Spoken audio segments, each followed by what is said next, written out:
নবী পাকের উপর বিদ্বেষ রেখে রসুল পাকের উপর মানে হিংসা রেখে যদি কোরআনের মধ্যে যায় তাহলে কোরআন তো আমাকে কারণ ইউদিল্লি বি কাসীরা ওয়া ইয়াহদি বি কাসীরা যা আল্লাহ ফয়সালা দিয়েছেন এই কোরআনের পরে অনেকে গুমরাহ হবে, অনেকে আমার নবীর পাগলও হবে। এ মাওলানা সালেকুর রহমান, এ মাওলানা শহীদুল হক, মাওলানা বদরি, এরা কোরআন পড়ে নবীর পাগল হয়েছে। সর্বপ্রথম কথা হলো আমরা সকলে এক আল্লাহকে বিশ্বাস করি, আলহামদুলিল্লাহ, ওয়াহদাহু লা শারীকা লাহ। আল্লাহ সমস্ত কিছুর খালেক মালিক, এটা বিশ্বাস আছে তো? সবাই মানিত। এবং রিজিকের মালিক আল্লাহ, হায়াতের মালিক আল্লাহ, দৌলতের মালিক আল্লাহ, সব কিছু আল্লাহর কবজে কুদরতের মধ্যে, আলহামদুলিল্লাহ। এটার মধ্যে কোনো মুসলমান তিল পরিমাণ সন্দেহ রাখে না। আল্লাহ জাল্লা শাআনুহু সব কিছুর খালেক মালিক এবং আমাদের সকল কিছুর হিসাব আল্লাহ সুবহানাহু ওয়া তাআলার সামনে পেশ করতে হবে। এটা আমাদের ঈমান, বিশ্বাস, ঠিক না? এটার মধ্যে কোনো মুসলমান মানে ফরক নাই, সবাই এটার মধ্যে এক। তবে একটা জিনিস সবিনয় অনুরোধ থাকবে সকল মুসলমানের কাছে, সেটা হচ্ছে যে আমাদের এই বিশ্বাসের পিছনে দলিলটা কি।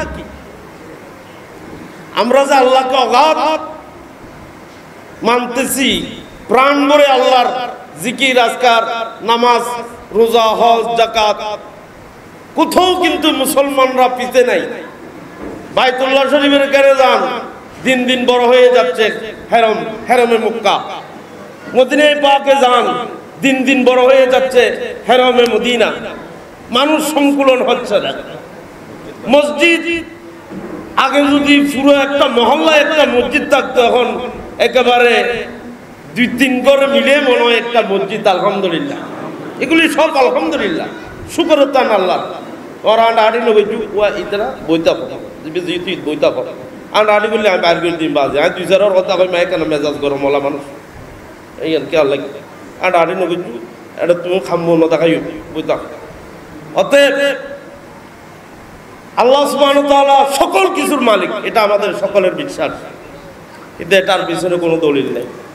একটা দলিল শর্টকাটে বলে দিল, একটাই দলিল, সেটা হচ্ছে সরওয়ারে কায়নাত ফখরে মওজুদাত হুজুর সৈয়দ আলম সাল্লাল্লাহু আলাইহি ওয়াসাল্লাম, আল্লাহর হাবিব সাল্লাল্লাহু আলাইহি ওয়াসাল্লামের দলিল। আল্লাহর ওয়াহদানিয়তের, রুবুবিয়তের সকল কিছুর দলিল মুহাম্মদ রাসূলুল্লাহ। এবার আসেন মুহাম্মদ রাসূলুল্লাহর কথার উপর কেন সবাই এত দৃঢ় বিশ্বাস আমরা নিয়ে ফেললাম? ওনার কোন মানে বৈশিষ্ট্যের ভিত্তিতে নিলাম? আমাদের হুজুররা কিন্তু এগুলি বয়ান করে দিচ্ছেন, আপনারা বালা করে সমঝ নেন নাই যে আমি এবার বলতেছি। রাসূল পাকের যেমন অন্যান্য পয়গম্বরগণ তাওহীদ বুঝাতে এক একটা অলৌকিক মানে ঘটনা এটা এদের থেকে প্রকাশ পেয়েছিল। ঈসা আলাইহিস সালাম মুর্দাকে জীবিত করেছেন, অলৌকিক একটা মুজিজা দেখাই দিয়েছে। নিশ্চয় উনি যেটা বলতে যেটা সত্য। মুসা আলাইহিস সালাম লাঠি দিয়ে দরিয়ার মধ্যে রাস্তা করে ফেলছেন, এত বড় একটা কাজ। নিশ্চয় উনি যেটা বলতে যেটা। ইউনূস আলাইহিস সালাম এতদিন পর্যন্ত মাছের পেটের মধ্যে জীবিত ছিল অক্সিজেন ছাড়া, নিশ্চয় ও যেটা বলছে সত্য। এইভাবে প্রত্যেক পয়গম্বর তাওহীদের প্রকাশ করতে গিয়ে এক একটা মুজিজা পেশ করেছেন, আলহামদুলিল্লাহ, ঠিক না? এগুলো বুঝতেছেন আপনারা? রাসূল পাক সৈয়দ আলম সাল্লাল্লাহু আলাইহি সাল্লামের এত কোটি কোটি উম্মতের মধ্যে উনি এমন কোন মুজিজা দিয়ে সবাইকে দাওয়াত ইলাল হক, তাওহীদের দাওয়াত দিল? এটা কোন মুজিজা ছিল? যদি আপনি আমি এটার উপর ভালো করে গৌর ফিকির করি, তাহলে আমার হুজুররা বলে দিয়েছেন এটার মধ্যে আসতে হবে। সেটা কি? রাসূল পাক সৈয়দ আলম সাল্লাল্লাহু আলাইহি সাল্লাম মনে রাখবেন, আমরা অনেক ভাইয়েরা বলি লিল্লাহে তাকবীর বলি, আল্লাহ সব, আল্লাহ আল্লাহর অনেক গুণগান কীর্তন গাই, আল্লাহর উপর দৃঢ় বিশ্বাস রাখি, আল্লাহ ওয়ালা ফলাই, মসজিদের মধ্যে সবার আগে যাই, মসজিদ পাহারা দিই। কিন্তু মুসলমান মনে রাখবেন, আল্লাহর এই ওয়াহদানিয়ত প্রতিষ্ঠা করেছেন রাসূল পাক সাল্লাল্লাহু আলাইহি ওয়াসাল্লাম। কোন মুজিজার ভিত্তিতে? কোন মুজিজা নয়, একটাই মুজিজা, একটা জিনিস প্রথমে উনি উপস্থাপন করেছেন। সেই জিনিসটা কি? যেটা আল্লাহ বলেছেন যে রাসূল পাকের নবী হিসেবে ডিক্লেরেশনের আগের 40 বছরের হায়াতটুকু দেখেন। এটাই হচ্ছে ইসলামের দলিল, যে হায়াতের মধ্যে কোনো একটা বিন্দু পরিমাণও কেউ খামি গুতি দোষ ত্রুটি বাইর করতে সক্ষম হয় নাই। আলহামদুলিল্লাহ, সবাই যে সময় কোন মানুষরা হায়ার মধ্যে নাচ করত, অশ্লীলতার কাজের মধ্যে খুশি হতো, সেই সময় হায়াকে হায়া হিসাবে, অশ্লীলতাকে অশ্লীলতা হিসাবে, অবৈধকে অবৈধ হিসাবে, খারাপকে খারাপ হিসাবে প্রতিষ্ঠা করেছেন। এক বাক্যে উনার চরিত্র, আদর্শ, কথাবার্তা, চলাফেরা, উডুক বডুক, আচার ব্যবহার, সকলের সবকিছুর প্রতি সকলেই এমন ভাবে মুগ্ধ হয়েছেন, সকলে এমন ভাবে মুগ্ধ হয়েছেন যে উনি যেটা বলতেন সবাই সেটা মানতেন। আলহামদুলিল্লাহ, কথা বুঝুন না বুঝুন, উনি যেটা বলতেন সবাই সেটা মানতেন। কারণ কেন?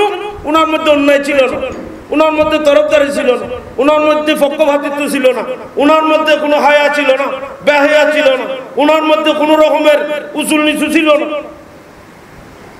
একেবারে নির্ভেজাল, সর্বদিক দিয়ে গুণে গুণান্বিত ছিলেন বিদায় সকলেই এক বাক্যে ওনাকে শ্রদ্ধা করতেন। এই শ্রদ্ধার ভিত্তিতে উনি বলতেছেন যে আমাকে মানতেছ, আমার কথা মানবা তোমরা? বলতে হ্যাঁ, তোমার আদর্শ তো এত সুন্দর, না মানে তো পারতেছি না, অবশ্যই তোমার কথা, আপনার কথা মানব।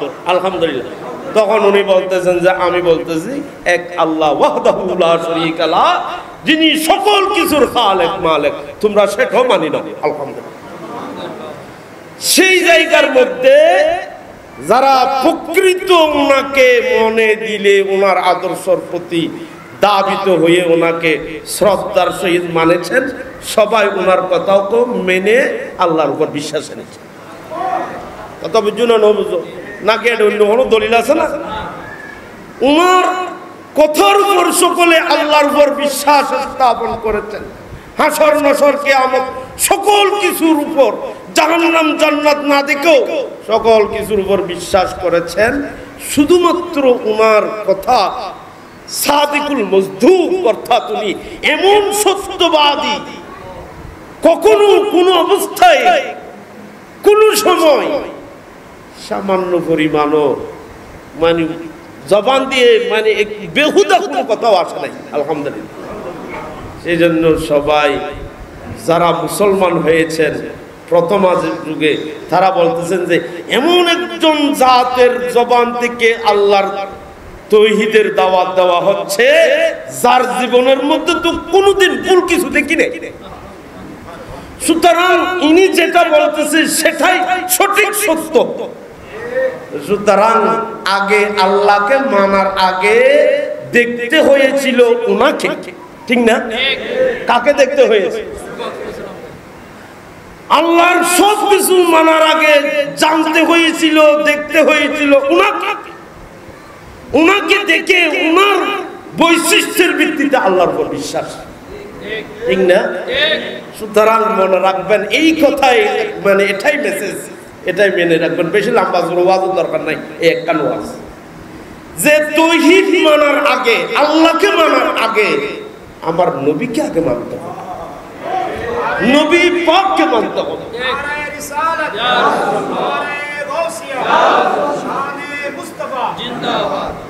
রসুল পাককে যদি মানতে পারেন তাহলে ওইটার উপর আপনার দৃঢ়তা মজবুত হবে তাওহীদের উপর। এখন কেউ যদি রসুল পাকের সম্মান আজমতকে তুচ্ছ তাচ্ছিল্য মনে করে, আমার মতো আপনার মতো সাধারণ মনে করে ওইটা নিয়ে টানাটানি করে, আল্লাহ বলে দিয়েছেন ওয়ামিনান নাস মান ইয়াকুলু আমান্না বিল্লাহি ওয়া বিল ইয়াউমিল আখির ওয়া মা হুম বিমুমিনিন। কেন ওয়া মা হুম বিমুমিনিন? তোমরা আল্লাহ আল্লাহ করতেই থাকো, পরকালের কথা, হাসরের কথা, জাহান্নামের কথা বলতেই থাকো। আল্লাহ বলে দিয়েছেন যে মাহবুব এরা মুমিন না, মুমিন না, মুমিন এরা মুমিন না। কারণ মুমিন নয়, এটা কোরআনের ফয়সালা। সুতরাং মনে রাখবেন, মসজিদে গিয়ে বসে থাকার নাম মুসলমান নয়, হারাই কাবার মধ্যে যাওয়া মুসলমান নয়, রোজা রাখার নাম মুসলমান নয়। মুসলমান মনে রাখবেন, মুসলমান ওই ব্যক্তি মুসলমান যিনি প্রথমে আমার নবীর উপর অগাধ শ্রদ্ধা, ভক্তি, ভালোবাসা পেশ করে ওগুলি মানবে, তার নাম মুসলমান।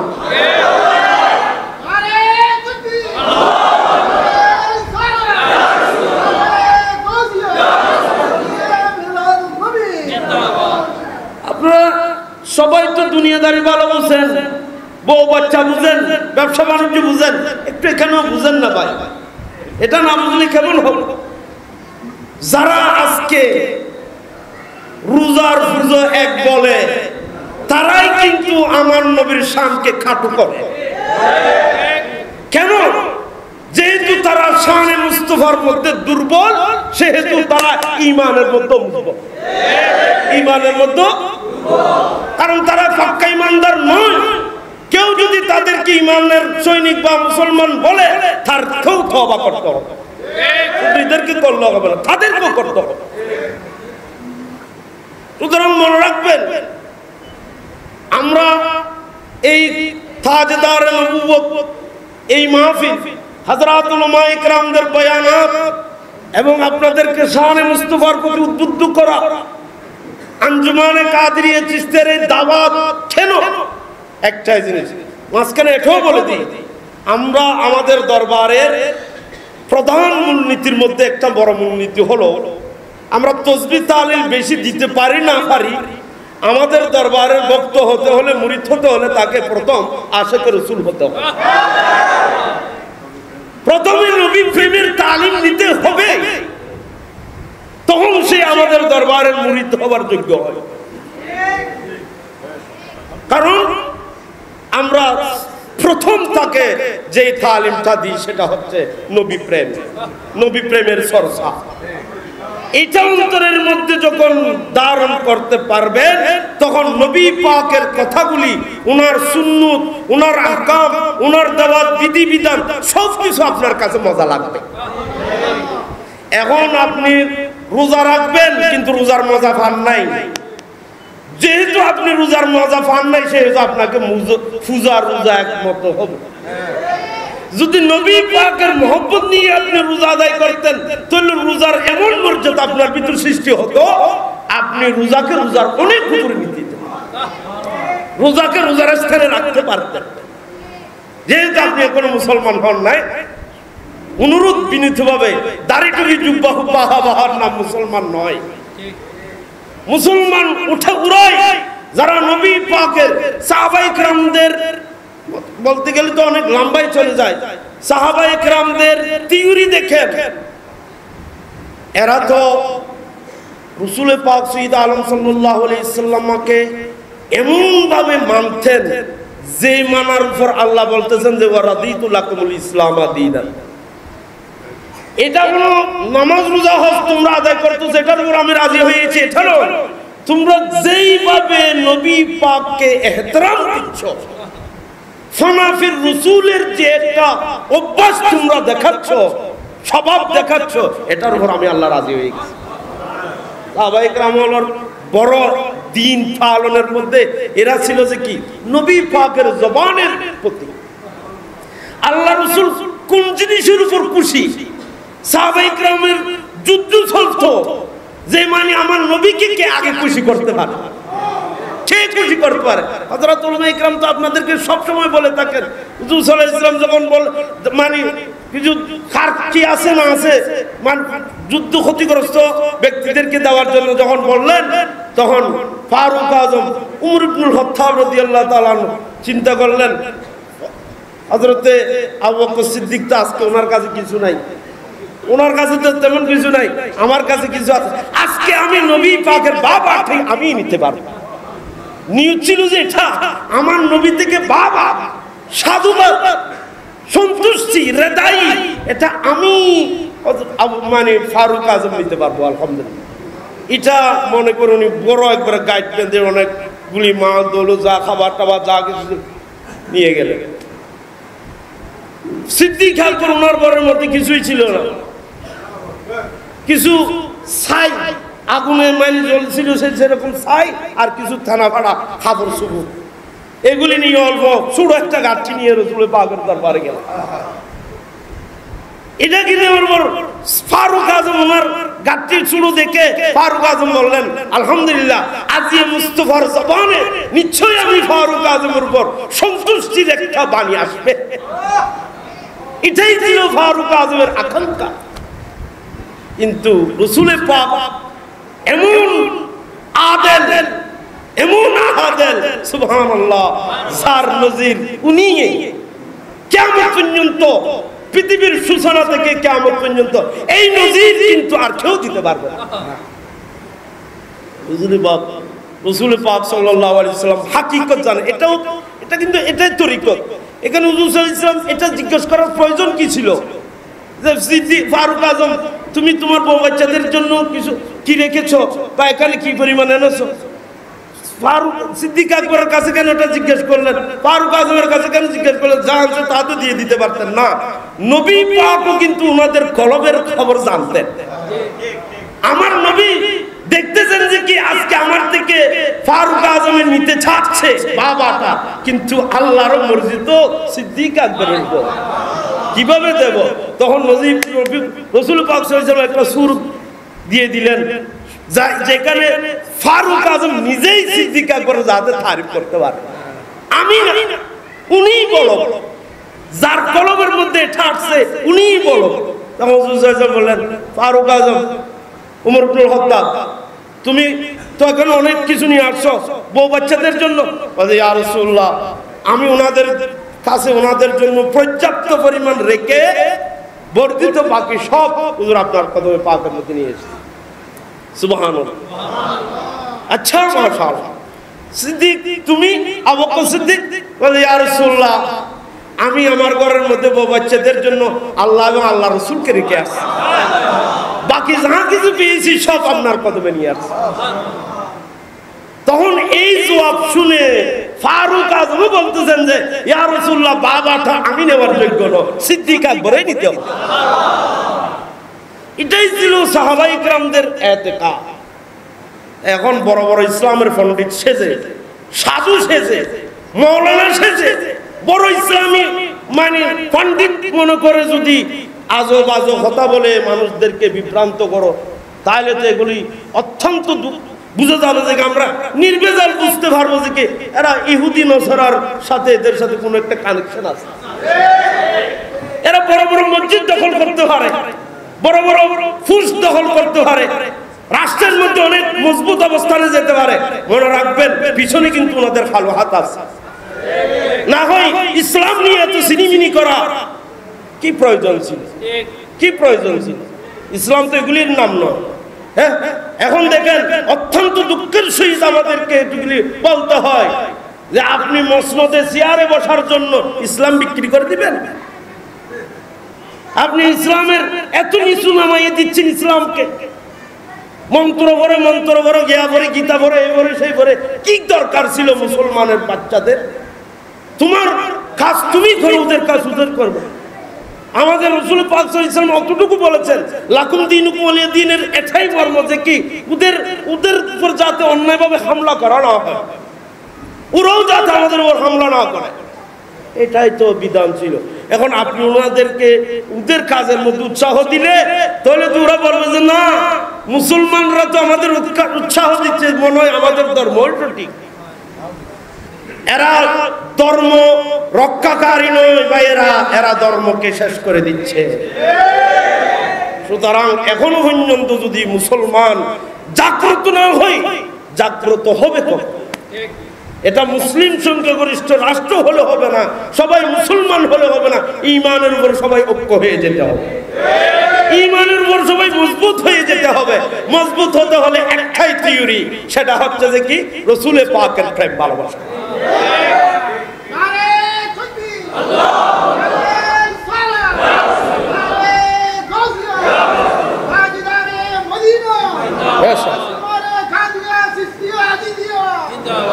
সুতরাং আল্লাহ পাক আমাদেরকে বুঝশক্তি দান করুক, আমিন।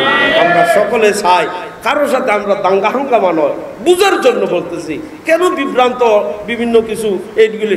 বস আপনি কোরআনের কথা বলবেন, মনে রাখবেন এই আমার হুজুর একটা কথা বলছে, কোরআন থিওরিক্যাল এটা পরে, প্র্যাকটিক্যাল রাসূল পাক আগে। প্র্যাকটিক্যাল 40 বছরের যে হায়াত, এই 40 বছরের হায়াত আমরা দেখি নাই বিদায় আল্লাহ ওই 40 বছরের হায়াতকে আমাদের জন্য নমুনা হিসেবে কিয়ামত পর্যন্ত দিয়েছেন কোরআনে পাককে। যে তোমরা তো দেখো নাই নিজ চোখে, কোরআনের মধ্যে দেখো উনাকে পাইবা। এটাই তো সিরতে মুস্তাফা, জানো ঠিক না? এটাই তো সিরত। সুতরাং কোরআনকে তুমি অপব্যাখ্যা করতেছো কেন, ওদিকে ওদিকে নিচ্ছ কেন? কোরআন পড়তে হলে, বুঝতে হলে আগে নবী পাকের মহব্বত অন্তরে নিয়ে তারপর কোরআনের মধ্যে ডুব দাও, ডুব দাও, কোরআনের মধ্যে ঢুকো, দেখবা তুমি এখানে শানে মুস্তাফা জানার কিছুই দেখবা না। আগাগোড়া কোরআনে পাক আমার নবীর সানা সিফত তারিফার প্রশংসা। সুতরাং আপনি আমি যদি নবী পাকের উপর বিদ্বেষ রেখে, রাসূল পাকের উপর মানে হিংসা রেখে যদি কোরআনের মধ্যে যাই, তাহলে কোরআন তো আমাকে, কারণ ইউদিল্লি বি কাসীরা ওয়া ইয়াহদি বি কাসীরা, যা আল্লাহ ফয়সালা দিয়েছেন, এই কোরআনের পরে অনেকে গুমরাহ হবে, অনেকে আমার নবীর পাগলও হবে। এ মাওলানা সালেকুর রহমান, এ মাওলানা শহীদুল হক, মাওলানা বদরি, এরা কোরআন পড়ে নবীর পাগল হয়েছে। আর অনেকে কোরআন পড়ে নবী পাকের দুস্ত্রুটি থুয়ায়, ঠিক না? মনে রাখবেন, একটা বাপের যে রকম দুই রকম সন্তান থাকে, একটাকে বলা হয় সুপুত্র আর একটাকে বলা হয় কুপুত্র। কুপুত্র যারা, তারা মা বাপের দুস্ত্রুটি বলে, বয়ান করে মানুষের কাছে। সুপুত্র যারা, তারা মা বাপের দুস্ত্রুটি করলো সবার নীরবতার মধ্যে থাকে। এরা মনে রাখবেন এই ওই দলের মধ্যে কুপুত্র কুপুত্র কুপুত্র। আল্লাহ পাক আমাদেরকে বুঝশক্তি দান করে। সুতরাং ভাইয়েরা, আমাদের ইসলামের জন্য বড় বড় মুহাক্কিকগণ বলেছেন যে কি আপনাদের ইসলাম যে সত্য ধর্ম, খাঁটি ধর্ম, নির্ভেজাল সত্য, এটার প্রমাণ কি? যদি কেউ বলে, মুহাক্কিকিনগণ, উলামায়ে মুহাক্কিকিনগণ, বুজুর্গানে দ্বীনগণ বলেছেন, হামারা দীন কি হক্কানিয়ত মে দুনো শাহেদ है, মুঈনুদ্দিন জিলানী, মুঈনুদ্দিন আজমি। আপনি গিয়ে দেখেন ভারতবর্ষের মধ্যে খাজা মঈনুদ্দিন চিশতি আজমিরির ওখানে 24 ওয়াজ লক্ষ লক্ষ মানুষ ওখানে যাই জিয়ারত করতেছে। বাঁধা দেওয়ার কারো হিন্দু রাষ্ট্রের মধ্যে এবং সারা পৃথিবীর মধ্যে আপনি যেয়ে দেখেন, আমার গৌসে পাক শেখ মুহিউদ্দিন আব্দুল কাদের জিলানী গৌসে আজমের নাম, এমন কোন একটা রাষ্ট্র নাই যেখানে গৌসে আজমের নাম পৌঁছে নাই। সুতরাং ইনারা ইসলামের দলিল, ইনাদের পথের প্রতীক যারা হবে তারা সত্যিকার মুসলমান হবে। সেজন্য আমাদের এই সংগঠনের নাম কাদরিয়া চিশতিয়া। আলহামদুলিল্লাহ, কাদরিয়া চিশতিয়া মানে গৌসে পাক গরিব নওয়াজকে মেনে রাসূল পাকের আশিক বনে যাও। সুতরাং এই সংগঠন এটাই দাওয়াত দেয়, এটাই মানে পেশ করে যে মানে গৌসে পাক গরিব নওয়াজের ভক্ত হয়ে, অনুরাগী হয়ে, অনুকরণ করে, ওনাদের অনুসারী হয়ে তোমরা আমার নবীর প্রেমের দানা অন্তরে বাঁধাও। এটাই হচ্ছে আঞ্জুমানে কাদরিয়া চিশতিয়া আজিজিয়ার দাবি। আলহামদুলিল্লাহ, আল্লাহ পাক আমাদের সকলকে কবুল আর মঞ্জুর করুন।